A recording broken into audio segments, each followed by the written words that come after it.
जी chills global update में आप सभी का स्वागत है। इधर यूक्रेन में जेलेंस्की से मिले पीएम मोदी, उधर पुतिन ने कर दिया सबसे बड़ा ऐलान। लेकिन मोदी के यूक्रेन दौरे के बीच यूनाइटेड नेशन ने जो ऐलान किया है उसे पूरी दुनिया देखती रह गई है। इसके साथ ही जानेंगे कि मोदी के यूक्रेन जाने को लेकर रूस की मीडिया में क्या चल रहा है, यूक्रेन की मीडिया में मोदी की यात्रा के बारे में क्या लिखा गया है, सब कुछ जानेंगे बेहद विस्तार से। लेकिन आगे बढ़ने से पहले आप सभी के लाइक और कमेंट के लिए दिल से शुक्रिया। इस वीडियो के लिए एम करते हैं 1000 लाइक्स। देखिए, पीएम मोदी यूक्रेन पहुंचे और रूस की मीडिया में धमाका ना हो, आखिर ऐसा कैसे हो सकता है। मोदी और जेलेंस्की की मीटिंग के बीच रूस में जोरदार धमाका हो चुका है। उधर पुतिन ने एक बेहद बड़ा ऐलान कर दिया है, तो वहीं दूसरी तरफ भारत का नाम लेकर यूनाइटेड नेशन ने भी धमाका कर दिया है। जुलाई में जब पीएम मोदी ने पुतिन को गले लगाया था तो जेलेंस्की ने पुतिन को खूब भला बुरा कहा था और वे लोकतंत्र की दुहाई देने लगे थे। लेकिन अब जेलेंस्की खुद मोदी को गले लगाते हुए भावुक हो गए, जिसे देखकर रूस की तरफ से प्रतिक्रिया सामने आ रही है। आगे बढ़ने से पहले आपको बता दें कि पीएम मोदी केवल जेलेंस्की से गले मिलने नहीं गए हैं, बल्कि उनके साथ अजीत डोभाल और विदेश मंत्री एस जयशंकर जैसे दिग्गज भी गए हुए हैं। और पहुंचते ही माना जा रहा है कि यूक्रेन ने मोदी को एक ऐसा गिफ्ट दिया है जिसे देखकर पूरे भारत में जश्न शुरू हो जाएगा। सब कुछ जानेंगे विस्तार से। तो आइए दोस्तों, सबसे पहले जानते हैं कि आखिर रूस की मीडिया में मोदी की यूक्रेन दौरे को लेकर क्या लिखा गया है। द मॉस्को टाइम्स ने एक विश्लेषण छापा है जिसमें पीएम मोदी की यूक्रेन यात्रा के बारे में बात की गई है। इस अखबार ने उन तमाम लोगों को जोरदार झटका दिया है जिन्हें लग रहा है कि यूक्रेन जाकर मोदी ने पुतिन को धोखा दिया है।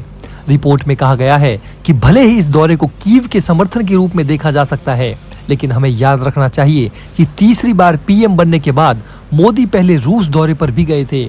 जब मोदी ने पुतिन को गले लगाया था तो यूक्रेन के राष्ट्रपति जेलेंस्की ने इसे शांति प्रयासों के लिए बड़ा झटका बताया था। अब मॉस्को टाइम्स की रिपोर्ट में कहा गया है कि मोदी इस यात्रा पर मध्यस्थ की तरह नहीं बल्कि एक संदेशवाहक की तरह पहुंचे हैं। रिपोर्ट में आगे कहा गया है कि पश्चिमी देशों को उम्मीद हो सकती है कि भारत अपनी दोस्ती का इस्तेमाल इस संघर्ष को समाप्त करने के लिए करे। रूसी मीडिया के इस बयान से साफ है कि पुतिन नहीं चाहते कि मोदी युद्ध रोकने में मध्यस्थता करें। पुतिन चाहते हैं कि ये युद्ध चलता रहे जब तक पूरे यूक्रेन पर रूस का कब्जा ना हो जाए। रिपोर्ट में रूस और भारत के संबंधों को भी विस्तार से बताया गया है। अब आइए जान लेते हैं कि मोदी के यूक्रेन दौरे से ठीक पहले पुतिन ने कौन सा भयंकर ऐलान कर दिया था। कुर्स्क में यूक्रेन के हमले के बाद पुतिन ने जेलेंस्की से किसी भी तरह की बातचीत करने से इनकार कर दिया था। ऐसे में शांति समझौते के मामले में मोदी की भूमिका अहम हो सकती है।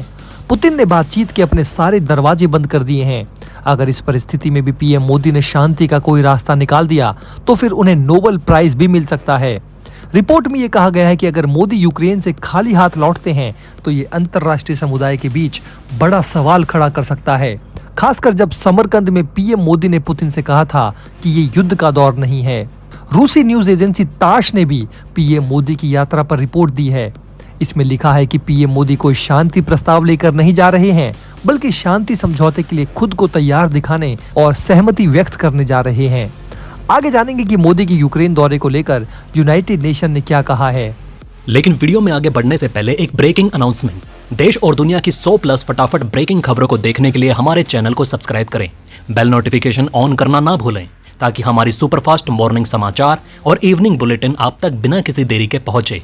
याद रखिए, आप तक सबसे तेज 100 खबरें सिर्फ जी चिल्स पर। तो दोस्तों, पीएम नरेंद्र मोदी की यूक्रेन यात्रा को लेकर संयुक्त राष्ट्र के महासचिव एंटोनियो गुटेरेस ने उम्मीद जताई है कि इससे रूस और यूक्रेन के बीच चल रहे युद्ध को खत्म करने में मदद मिल सकती है। यानी कि यूनाइटेड नेशन को मोदी से काफी उम्मीदें हैं। जिस युद्ध को रोकने में अब तक यूनाइटेड नेशन पूरी तरह नाकामयाब साबित हुआ है, उसके लिए उसने मोदी से मदद की गुहार कर रहा है। संयुक्त राष्ट्र महासचिव के प्रवक्ता स्टीफन डुजारिक ने बताया कि यूएन चीफ को उम्मीद है कि पीएम मोदी की ये यात्रा युद्ध को समाप्त करने में मददगार साबित हो सकती है। उनसे जब पीएम मोदी की यूक्रेन यात्रा के बारे में सवाल पूछा गया तो उन्होंने कहा कि हमने कई देशों के नेताओं को इस क्षेत्र का दौरा करते देखा है और हमें उम्मीद है कि ये यात्राएं हमें संयुक्त राष्ट्र महासभा के प्रस्तावों और अंतर्राष्ट्रीय कानून के अनुसार संघर्ष को हल करने के करीब लाएंगी। संयुक्त राष्ट्र महासभा UNGA ने अब तक 3 प्रस्ताव पास किए हैं, जिनमें रूस से आक्रमण रोकने और यूक्रेन के बुनियादी ढांचे पर हमले बंद करने की मांग की गई है। हालांकि भारत ने इन प्रस्तावों पर वोटिंग से परहेज किया है। आप सबको याद होगा कि जब पीएम मोदी रूस पहुंचे थे, ठीक उसी समय रूस ने यूक्रेन के बच्चों पर हमला कर दिया था। लेकिन अब यूक्रेन पहुंचकर मोदी ने उन बच्चों को श्रद्धांजलि दी है। इस समय मोदी और जेलेंस्की दोनों बेहद भावुक नजर आ रहे थे। इस मुलाकात की कई तस्वीरें और वीडियो भी सामने आए हैं जिनमें दोनों नेताओं को भावुक होते देखा जा सकता है। कीव इंडिपेंडेंट में छपे एक पुराने इंटरव्यू में यूक्रेन के विदेश मंत्री दिमित्रो कुलेबा ने कहा था कि युद्ध खत्म होने के बाद यूक्रेन दुनिया की सबसे बड़ी कंस्ट्रक्शन साइट बन सकता है और इसके लिए भारतीय कंपनियों को भी बुलाया जा सकता है।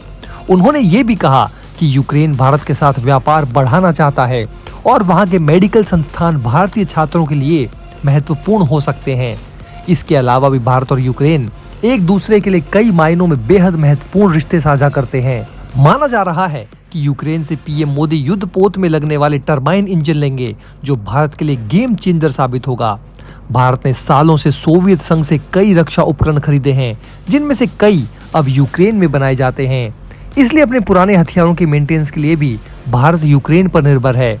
इनमें इंडियन नेवी के वॉरशिप्स के लिए गैस टरबाइन इंजन और इंडियन एयरफोर्स द्वारा इस्तेमाल किए जाने वाले AN-32 एयरक्राफ्ट शामिल हैं, जो अभी भी काम में हैं और भारत के लिए बहुत ही महत्वपूर्ण हैं। यूक्रेन के साथ करीबी रक्षा संबंध बनाए रखना भारत के लिए बेहद जरूरी है। यूक्रेन के विदेश मंत्री कुलेबा ने यह भी बताया कि भारत फिलहाल दोनों तरफ से खेल रहा है। जब पुतिन दोबारा राष्ट्रपति बने तो पीएम मोदी ही पहले लोकतांत्रिक तरीके से चुने गए नेता थे जिन्होंने उन्हें बधाई दी थी। कुलेबा ने आगे कहा कि रूस के साथ बने रहकर भारत चीन से आने वाले खतरे को भी नजरअंदाज कर रहा है। एक तरह से कुलेबा ने भारत को चेतावनी दी। इस दौरे में पीएम मोदी के साथ विदेश मंत्री एस जयशंकर और national security adviser Ajit Doval भी मौजूद हैं, जिसे देखते हुए माना जा रहा है कि भारत और यूक्रेन के बीच कई अहम और बड़े समझौते हो सकते हैं। इस दौरे को लेकर दो और इम्पोर्टेंट अपडेट सामने आ रही हैं। कीव पहुंचने से पहले प्रधानमंत्री मोदी ने कीव के एवी फोमिन बॉटनिकल गार्डन में महात्मा गांधी की कांस्य प्रतिमा पर पुष्प अर्पित किए। प्रधानमंत्री नरेंद्र मोदी यूक्रेन पहुंचने वाले भारत के पहले प्रधानमंत्री बन गए हैं। उनका ये दौरा यूक्रेन के राष्ट्रपति जेलेंस्की के निमंत्रण पर हो रहा है। दोस्तों, इस वीडियो में फिलहाल इतना ही। इस तरह की डेली वीडियो कंटिन्यू रखने के लिए हमें आपके समर्थन की जरूरत है। कृपया इस वीडियो को ज्यादा से ज्यादा शेयर करें। आप देख रहे थे जी चिल्स। जल्द पूरे होंगे आपके सारे विल्स।